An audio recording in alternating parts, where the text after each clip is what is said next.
በስመ አብ ወወልድ ወመንፈስ ቅዱስ አሐዱ አምላክ።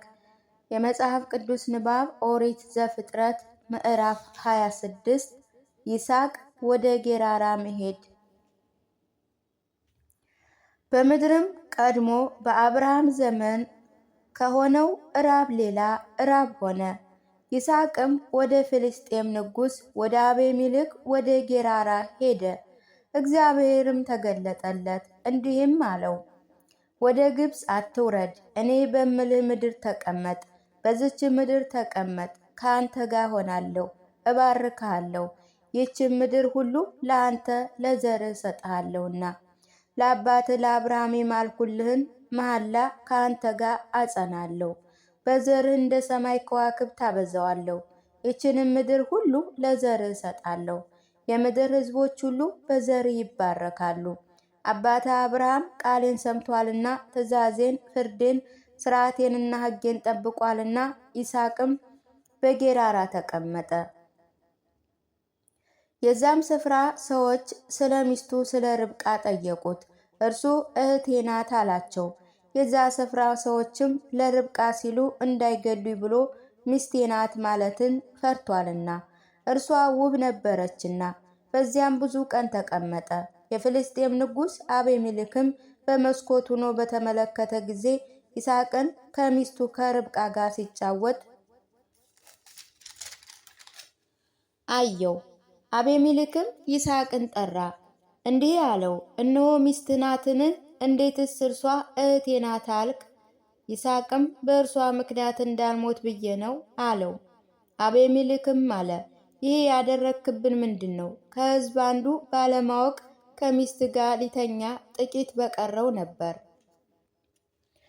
ኃጢአትንም ልታመጣብን ነበር።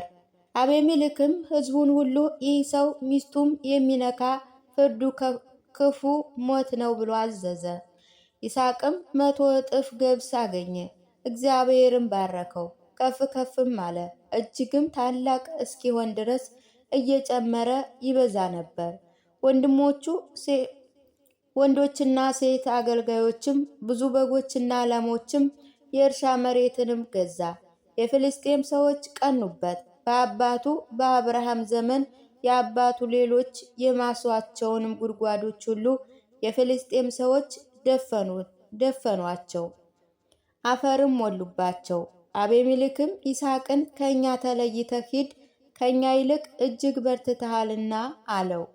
ይስሐቅም ከዚህ ሂድ፣ በጌራራም ሸለቆ ስፍራ በዚያ ተቀመጥ። ይስሐቅም የአባቱ የአብርሃም አገልጋዮች ቆፍረዋቸው የነበሩትን የውሃ ጉድጓዶች ዳግመኛ አስቆፈረ። አባቱ አብርሃም ከሞተ በኋላ የፍልስጤም ሰዎችም ደፍነዋቸው ነበርና አባቱ አብርሃም ይጠራቸው በነበረ ስምም ጠራቸው። የይስሐቅ ሎሌዎችም በጌራራ ሸለቆ ውስጥ ጉድጓድ ቆፈሩ። በዚያም ጣፋጭ የውሃ ምንጭ አገኙ። የጌራራ እረኞችም ከይስሐቅ እረኞች ጋር ውሃ የኛ ነው ሲሉ ተጣሉ። የዛችንም ጉድጓድ ስም አዝቅጥ አመፅ ብለው ጠሯት፣ እነርሱ በድለዋታልና። ይስሐቅም ከዚያ ሄደ፣ በዚያም ሌላ ጉድጓድ ማሰ። ስለ እርሷም ደግሞ ተጣሉት። ስሟንም ጽልዕ ብሎ ጠራት። ከዚያም እልፍ ብሎ ሌላ ጉድጓድ ቆፈረ። ስለ እርሷም አልተጣሉትም። ስሟንም መርሃብ ብሎ ጠራት፣ እንዲህ ሲል፣ አሁን እግዚአብሔር አሳፋልኝ፣ በምድርም አበዛን። ከዚያም ወደ አዝቅጠ መሐላ ሄደ። በዛችም ሌሊት እግዚአብሔር ተገለጠለት እንዲህ አለው፣ እኔ የአባትህ የአብርሃም አምላክ ነኝ፣ አትፍራ፣ እኔ ካንተ ጋር ነኝ፣ እባርክሃለሁ፣ ስለ አባትህም ስለ አብርሃም ዘርህን አበዛዋለሁ። በዚህም ለአምላኩ ለእግዚአብሔር መሠዊያ ሠራ፣ እግዚአብሔርንም ስም ጠራ። በዚያ ድንኳንም ተከለ።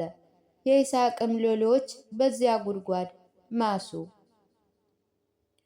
በይስሐቅና በአቤሜሌክ መካከል የተደረገ ስምምነት። አቤሜሌክና ሚዜው አኮዓዝ የሰራዊቱ አለቃ ፈኮል ከጌራራ ወደ እርሱ ሄዱ። ይስሐቅም ለምን ወደ እኔ መጣችሁ? እናንተ ጠልታችሁኛል፣ ከእናንተም ለይታችሁ አሳዳችሁኛልና አላቸው። እነርሱም አሉት፣ እኛ የጠላንህ አይደለም፣ በመልካም አኑረን በመልካም አሰናበትንህ እንጂ። አሁንም አንተ ለአምላክህ ለእግዚአብሔር ብሩክ ነህ። አምላክህ እግዚአብሔርም ከአንተ ጋር እንዳለ ባየን ጊዜ በአንተና በእኛ መካከል መሐላ ይሁን። አንተ በእኛ ላይ ክፉ እንዳታደርግ፣ እኛም በአንተ ላይ ክፉ እንዳናደርግ እንማማል አለን። ይስሐቅም ማዕድ አቀረበላቸው። በሉም ጠጡም፣ ማልደውም ተነሱ፣ እርስ በርሳቸው ተማማሉ። ይስሐቅም አሰናበታቸው፣ ከእርሱ በደህና ሄዱ። በዚያ ቀን የይስሐቅ ሎሌዎች መጡ፣ ስለ ቆፈሯትም ጉድጓድ ውሃ አገኘን ብለው ነገሩት። ስሟንም መሐላ ብሎ ጠራት። ስለዚህም የከተማይቱ ስም እስከ ዛሬ ድረስ አጽቅተ መሐላ ይባላል። ኢሳው ከከነዓን ሚስቶችን እንዳገባ። ኢሳውም 40 ዓመት ሲሆነው የኬጢያዊ የቢኤልን ልጅ የወዲትን፣ የኬጢያዊ የኤሎንን ልጅ ቤሴሞንን ሚስቶች አድርጎ አገባ። እነርሱ ይስሐቅንና ርብቃን ያሳዝኑ ነበር። ምዕራፍ 27 ይስሐቅ ያዕቆብን እንደባረከው። እንዲህም ሆነ ይስሐቅ ፈጽሞ ካረጀ በኋላ ዓይኖቹ ፈዘው አያዩም ነበር። ታላቁን ልጁን ኢሳውንም ጠርቶ ልጄ ሆይ አለው። እርሱም እነሆ አለ። እርሱም አለው እነሆ እኔ አረጀው፣ የምሞትበት ቀን አላውቅም። አሁን ማደኛህን የፈላጻህን አፎታ ቀስትህን ውሰድ፣ ወደ ምድር በዳ ውጣ፣ አደንም አድንልኝ። ሳልሞትም ነፍሴ እንድትባርክህ እኔ እንደምወድ መብል አዘጋጅተህ እበላ ዘንድ አምጣልኝ። ርብቃ ይስሐቅ ለልጇ ለኢሳው እንደዚህ ሲናገር ትሰማ ነበር። ኢሳውም ለአባቱ አደን ሊያድን ወደ ምድር በዳ ሄደ። ርብቃ ታናሹ ልጇን ያዕቆብን እንዲህ አለችው፣ እነሆ አባትህ ለወንድምህ ለኢሳው እንዲህ ሲል ሰማው። ሂድና ካደነኸው መብል አዘጋጅተህ አምጣልኝ፣ ሳልሞትም በልጅህ በእግዚአብሔር ፊት ልባርክህ። አሁንም ልጄ ሆይ እኔ እንደማዝህ ስማኝ። ወደ በጎች ሂድ፣ 2 መልካም ጥቦቶችን አምጣልኝ። እነርሱንም ለአባትህ እንደሚወደው መብል አደርጋቸዋለሁ። ለአባትህም ሳይሞት እንዲባርክህ ይበላ ዘንድ ትወስዳለህ።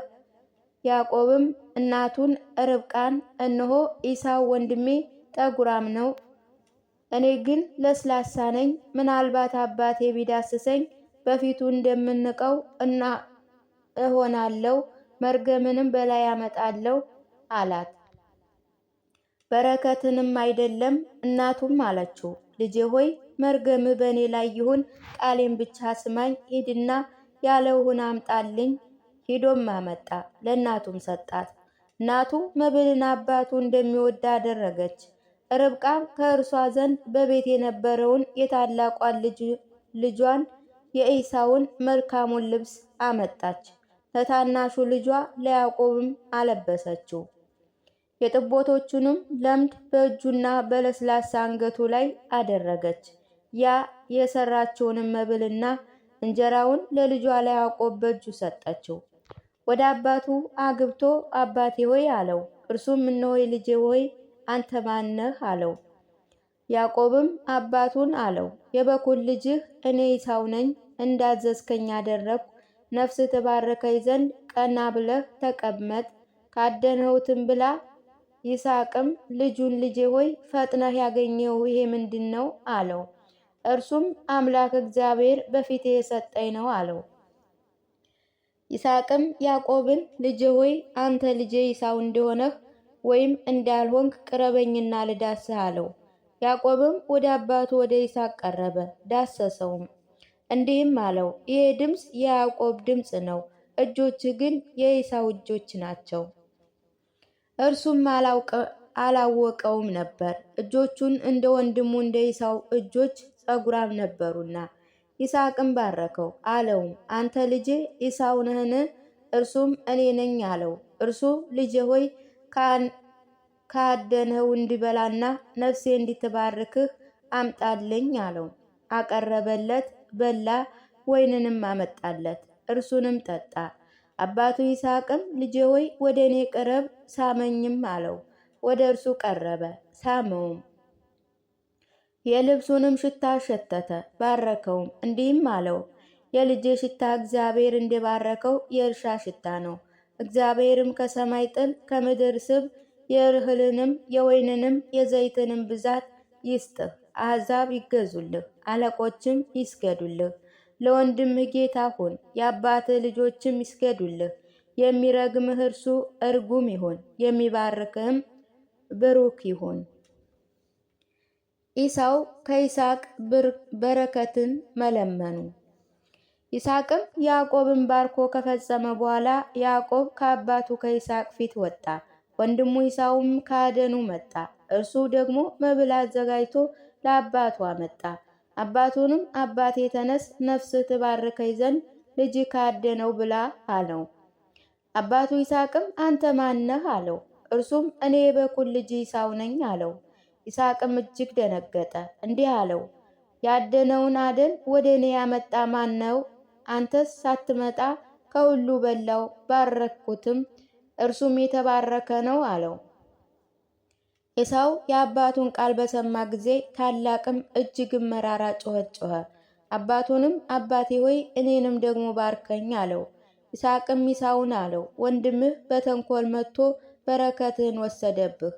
ኢሳውም አለ በእውነት ስሙ ያዕቆብ ተባለ። 2 ጊዜ አሰናክሎኛል። መጀመሪያ ብኩርናዬን ወሰደ፣ አሁን እነሆ በረከቴን ወሰደ። ኢሳውም አባቱን አለው ደግሞም አባቴ ሆይ ለእኔ በረከትን አላስቀረህልኝምን?